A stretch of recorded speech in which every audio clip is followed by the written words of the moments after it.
Belle victoire cette nuit. Après avoir surmonté plusieurs blessures et fait face à plusieurs changements de situation, vous êtes ici. À quel point vous êtes soulagé de revenir avec la victoire?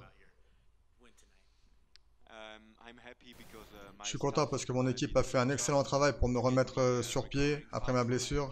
Et je voulais vraiment ce combat contre Joe Sedicki. C'était un combat aussi qui me permettait de faire une bonne impression. Mais je n'ai pas pu être là à cause de ma blessure. Mais finalement, j'étais encore plus excité par ce combat avec Bonfim, car je savais qu'il était encore plus dur et mieux classé après sa victoire par KO contre le top 20 McKinney.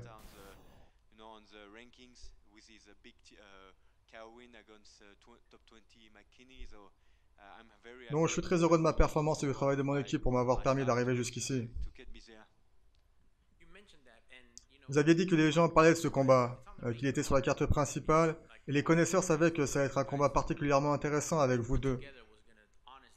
Ce fut 5 minutes vraiment excitantes. As-tu été surpris de réussir à le finir aussi rapidement? Parce que c'est un adversaire coriace et tu n'as pas eu peur de prendre les devants malgré tout. Non, vous savez, je ne suis pas surpris. Je travaille très dur. Et si Manon Forio et Cyril Gann ne sont pas assez rapides, je pourrais bien être le premier champion de l'UFC.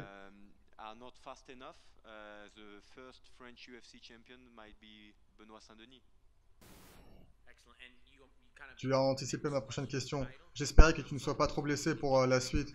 Est-ce que tu penses pouvoir revenir pour Abu Dhabi ou l'UFC Paris? Je suis sûr que tu aimerais être sur ces cartes. Je pense que j'ai besoin de 10 jours de repos et ensuite je pourrai retravailler comme un fou pour être à Paris ou à Abu Dhabi. Quelle date c'est à Abu Dhabi? Octobre.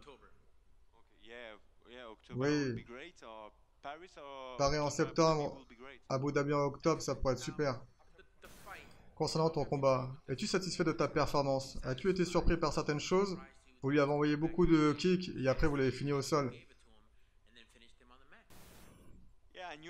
Oui, je savais qu'il était dur. Je pense que c'est l'un des plus gros frappeurs avec d'autres en boxe anglaise, comme Chandler ou Fiziev. C'est l'un des plus gros frappeurs en anglaise dans la catégorie.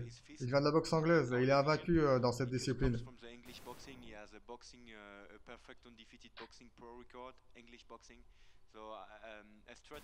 La stratégie contre ces gars-là, quand tu as de bonnes jambes, c'est d'endommager leurs bras en tapant dessus.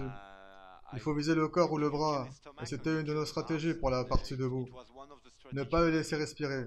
Et s'il essaie d'être trop agressif, le contrer avec des coups ou en grappling. C'est ce que j'ai pu faire.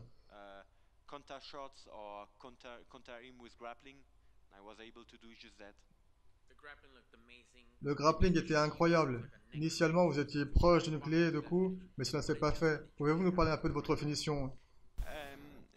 En fait, au début, parce qu'il était dur et qu'il avait encore beaucoup d'énergie, j'ai pensé que je devais peut-être attendre le deuxième ou troisième round avant de pouvoir le finir.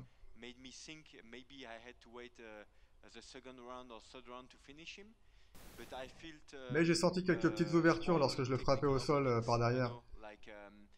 Il a commencé à être un peu frustré et il a oublié un peu mes mains, ce qui m'a permis de le finir.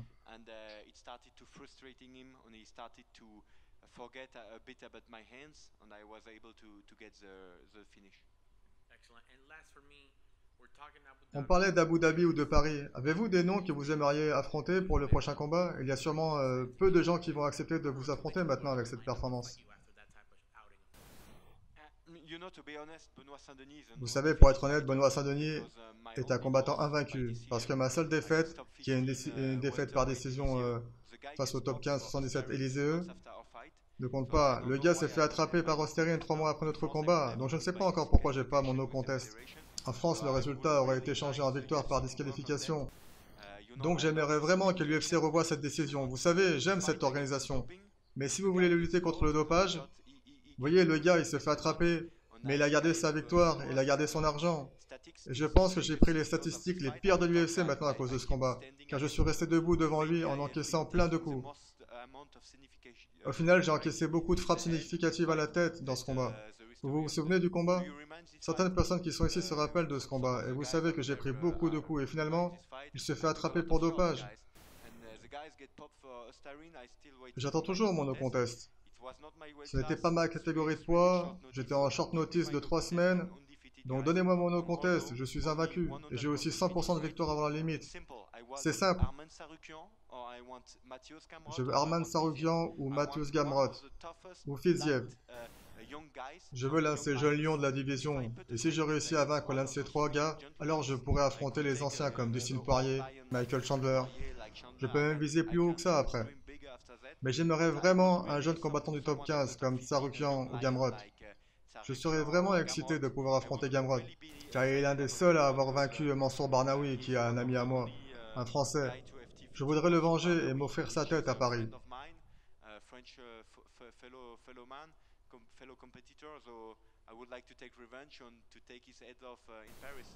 Il est européen, donc faisons le combat. Il combat les Polonais chez eux. Donc Mateusz, viens chez moi à Paris. Super, tous ces combats sont très alléchants. Je signe tout de suite. Félicitations encore. J'ai juste une question amusante. Je ne sais pas si vous avez vu, mais Mel Gibson regardait votre combat. Oui, je l'ai vu. C'est un super acteur. J'aime beaucoup ce gars. C'est tellement un grand acteur. Je voulais le saluer, mais je me suis dit non, je vais pas faire le fanboy. Je l'aime bien. Vous l'avez remarqué pendant le combat, avant ou après? Après, après. Est-ce que cela vous aurait rendu nerveux si vous l'aviez vu avant le combat? Non, non, non. Il fait du bon boulot. Mais dans ma spécialité, je suis le roi. Y aurait-il une célébrité ou une personne précise qui vous rendrait nerveuse si vous voyez combattre? Non, je ne pense pas. Je pense que la seule personne qui pourrait me rendre nerveux, c'est ma femme. C'est une belle réponse, je pense qu'elle sera ravie. Votre adversaire Ismaël Bonfim était l'une des recrues les plus en vue dans la division des poids légers, et vous l'avez fini rapidement. Avez-vous un message aux fans et au reste des combattants de la catégorie après cette performance? Le message est simple, vous savez, je suis invaincu, et je vais finir tous mes combats avant la limite. Je veux arriver le plus vite possible face à Islam Makhachev. Et pour cela, je dois affronter les combattants les plus durs. Vous savez, je ne suis pas à l'UFC pour l'argent, je suis à l'UFC pour la gloire. Quand j'avais 18 ans, j'ai intégré les forces spéciales. À l'âge de 19 ans, je suis allé dans le désert subsaharien contre le terrorisme. Je suis vraiment un homme heureux et accompli. Je suis juste un homme heureux, vous savez. Je suis croyant, je suis catholique. Et je suis tellement reconnaissant envers ma famille, mon équipe, tout le monde qui fait les choses pour me permettre de réussir dans la cage.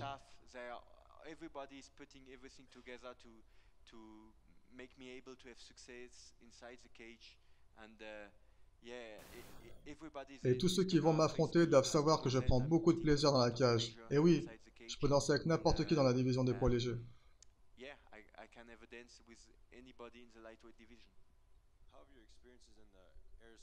Comment tes expériences avec l'armée t'ont aidé dans le monde du combat?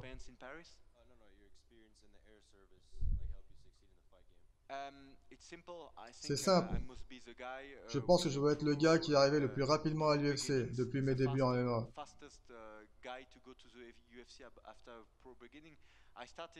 J'ai commencé le MMA fin 2018. En février 2019, j'ai fait mon premier combat pro.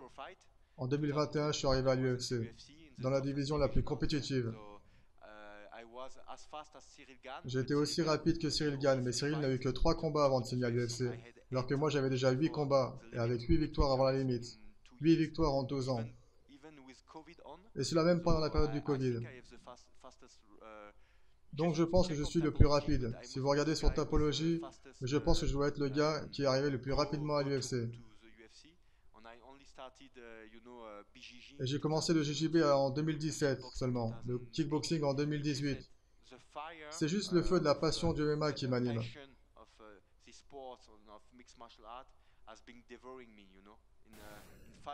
En 5 ans, je suis devenu l'homme que je suis maintenant, grâce à ça. Grâce à mon équipe, à la passion que mes entraîneurs m'ont transmise. Mon coach en Muay Thai est un passionné, mon coach au sol aussi. Ils m'ont transmis cette passion et j'essaie de leur rendre. Parce qu'après 4 ans de service, j'ai eu le choix de re-signer ou de faire un combat pour 400 euros. Vous savez, la devise dans mon régiment chez les forces spéciales est qui ose gagne. Donc j'ai tenté ma chance.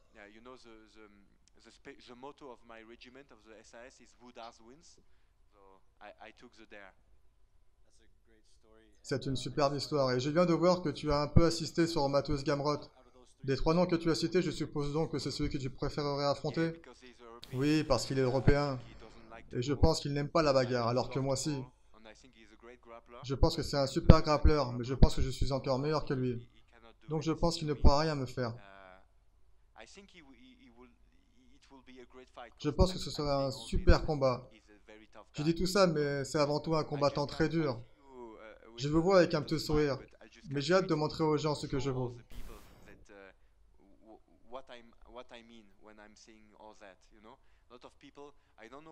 Je ne sais pas quelle était la cote contre moi pour le combat avec Bonfim, mais je pense que très peu de gens ont parié sur ma victoire au premier round. Et je m'en réjouis, car je pense qu'il en sera de même avec Gamrot. Et je suis impatient. Merci beaucoup.